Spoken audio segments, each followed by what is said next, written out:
Será a Segurança Social em Portugal um esquema em pirâmide? Bem-vindo ou bem-vinda a mais um vídeo aqui no canal da Aeroplus. É com muito gosto que o estou a gravar porque já há algum tempo que não gravávamos nenhum vídeo aqui para o canal e nada melhor do que começar com um tema que tem vindo à baila recentemente, felizmente, com a questão das eleições legislativas, o debate político em torno desta matéria. E eu digo felizmente porque é um assunto verdadeiramente importante e que tem que ser falado. Eu vou começar este vídeo com o primeiro disclaimer. Disclaimer 1.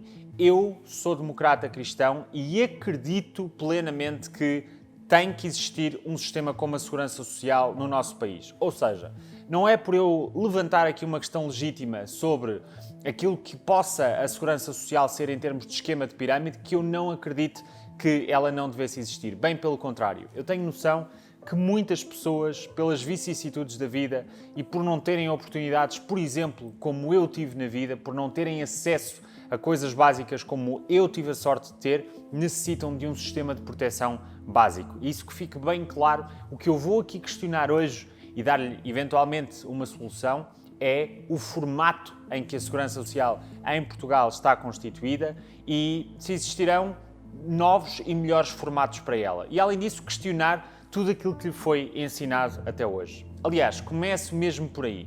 Se ficou chocado ou chocada em eu falar da Segurança Social e de esquema pirâmide na mesma frase e de eventualmente questionar legitimamente essa questão, eu faço-lhe duas perguntas. Até que ponto acha que a ideia e o conceito da Segurança Social que lhe ensinaram, que lhe venderam até hoje, será mesmo real? Ou seja, até que ponto é que isso não é uma falácia e a Segurança Social como a conhece não é um esquema? Eu já publiquei aqui no canal um vídeo onde explico vários dos problemas da Segurança Social, mas neste vídeo eu quis ir bastante mais longe.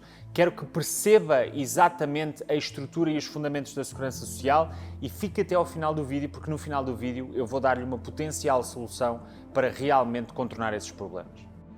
Se é novo neste canal, saiba que a Aeroplus é uma empresa de consultoria e formação para o investimento imobiliário e é pioneira a criar conteúdo na internet em Portugal sobre o tema. Os nossos cursos digitais são comercializados desde 2017 e são os únicos na área a ser certificados pela DGER. O meu nome é Artur Mariano, sou a imagem da Aeroplus, investidor imobiliário profissional desde os meus 21 anos e neste canal passo-lhe o meu conhecimento sobre investimento imobiliário físico, investimento em REITs, finanças, impostos e legalidade do investimento imobiliário e economia geral.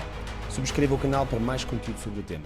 Como funciona a Segurança Social? Repartição versus capitalização. A Segurança Social em Portugal está assente naquilo que é o formato de repartição, também chamado por alguns de transferência de rendimentos, que é algo que assenta no conceito de solidariedade intergeracional. Ou seja, as pessoas que vêm a seguir têm que pagar para aquelas que já lá estão. E é aqui que nós temos que refletir. De onde é que conhece este conceito, se pensar bem? É aqui que possivelmente o conceito de esquema em pirâmide ou de esquema Ponzi começa a fazer sentido. Além do modelo de repartição, existe o modelo de capitalização que em Portugal não é comum. Pese embora a Segurança Social em Portugal preveja de uma forma voluntária a existência de capitalização. Em Portugal ele é chamado de Regime Público de Capitalização através de certificados de reforma.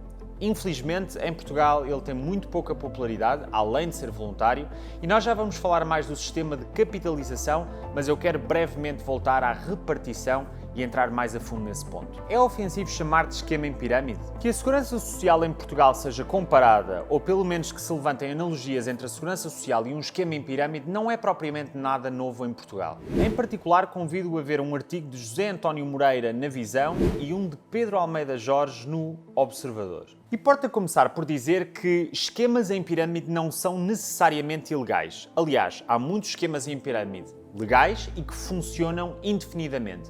Aí o único problema é se utilizarmos a expressão esquema de Ponzi, porque Ponzi foi um burlão famoso nos Estados Unidos e, portanto, tem naturalmente uma conotação negativa. Mas repare, eu disse funcionam indefinidamente. Indefinidamente não é para sempre, simplesmente não conseguimos dizer quando acaba. E é aqui que temos que levantar legitimamente a questão: onde é que está o problema? O problema do sistema público de pensões. Comparemos a Segurança Social a um esquema em pirâmide e perguntemos o seguinte: quem pagou aos reformados de ontem? Os reformados de hoje, trabalhadores de ontem. Quem paga aos reformados de hoje? Serão os reformados de amanhã, ou seja, os trabalhadores de hoje. E quem é que paga aos reformados de amanhã? Bom, aí logo se vê. E o problema do sistema é exatamente este, é que ele está assente na ideia que o trabalhador de amanhã vai conseguir pagar ao pensionista de hoje. Só que o problema é que isso pode não ser sustentável. Poderão não haver trabalhadores suficientes para tantos pensionistas. É exatamente isso que Portugal e alguns países europeus estão hoje a enfrentar, a quebra demográfica. Neste gráfico nós vemos a variação populacional e componentes em Portugal dados do INE. Nós conseguimos perceber uma coisa, o saldo natural é negativo e pese embora a variação total seja positiva, ela deve-se apenas a uma coisa, aos imigrantes. Neste gráfico podemos ver o índice de envelhecimento dados do Pordata. Temos 184 idosos por cada 100 jovens. Em 1989, no ano em que eu nasci, eu não escolhi este ano por ser algum sweet spot, apenas o ano que eu nasci, nós tínhamos 61,5.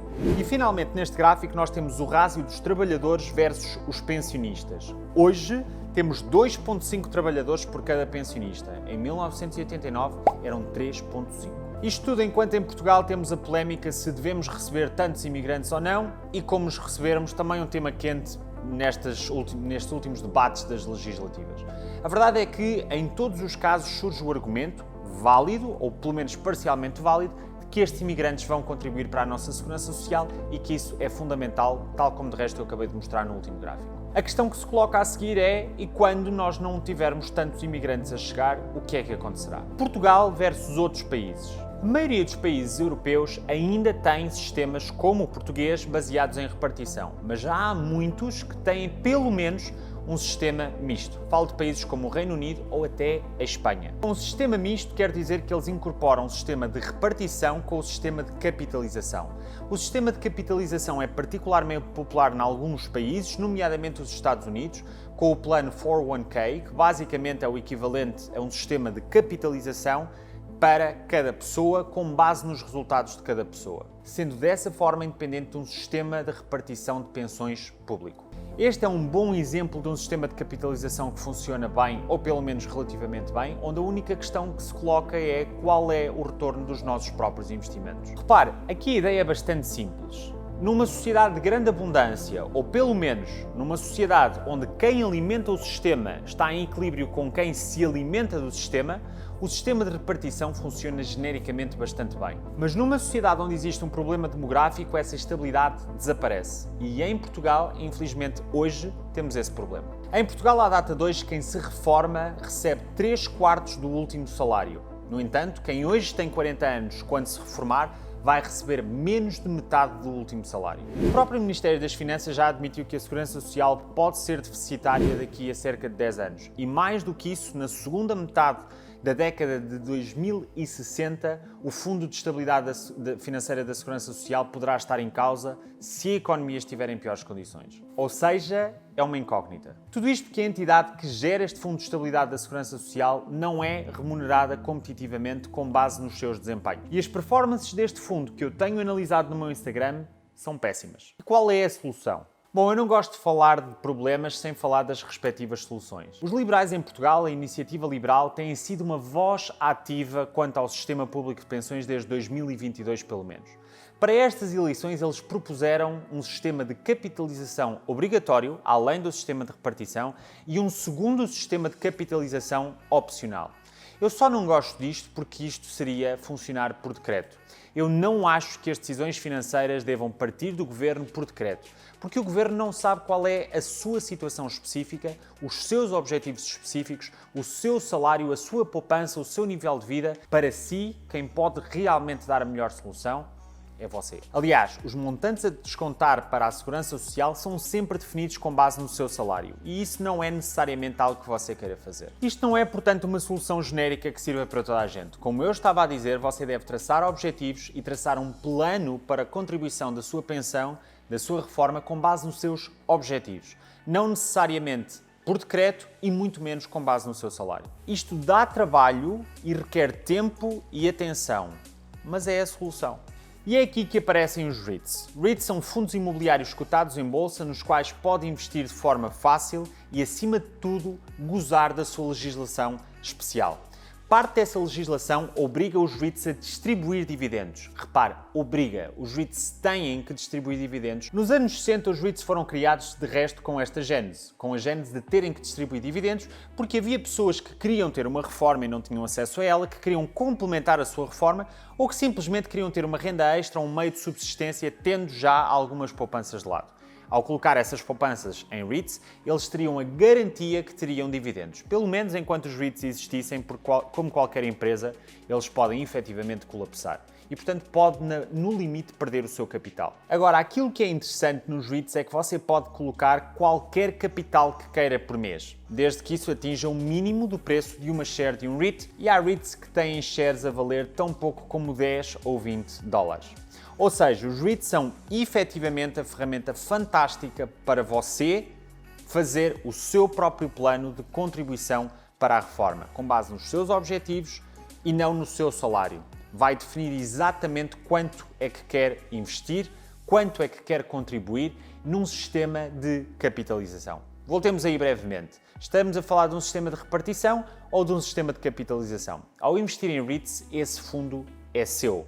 E, portanto, estamos a falar de um sistema de capitalização que é assente exclusivamente na performance desses REITs e dos seus próprios investimentos. Se quiser saber mais sobre este tema, no próximo dia 6 de março, às 19 horas, 7 da tarde, eu vou dar um webinar online e gratuito aqui no YouTube para lhe explicar exatamente o que é que são REITs e como pode investir neles e até atingir um portfólio milionário, desde que espere tempo suficiente, e isso são algumas décadas. Mas agora é muito claro perceber porque é que são algumas décadas, porque comparativamente com a Segurança Social estará também a investir durante décadas. Neste webinar vou ainda explicar-lhe uma outra coisa. Eu acredito, e isto é uma tese que pode estar certa ou errada, que nos próximos tempos alguns REITs específicos vão simplesmente explodir em valor. Se quiser assistir a este webinar, ele é 100% online e 100% gratuito. Na verdade, tem que colocar o seu tempo, e esse é um investimento que tem que fazer. Deve inscrever-se abaixo, no primeiro link da descrição, e ver-nos lá, dia 6 de março, às 19 horas, 7 da tarde. Marque o seu calendário e até lá, um abraço, até breve.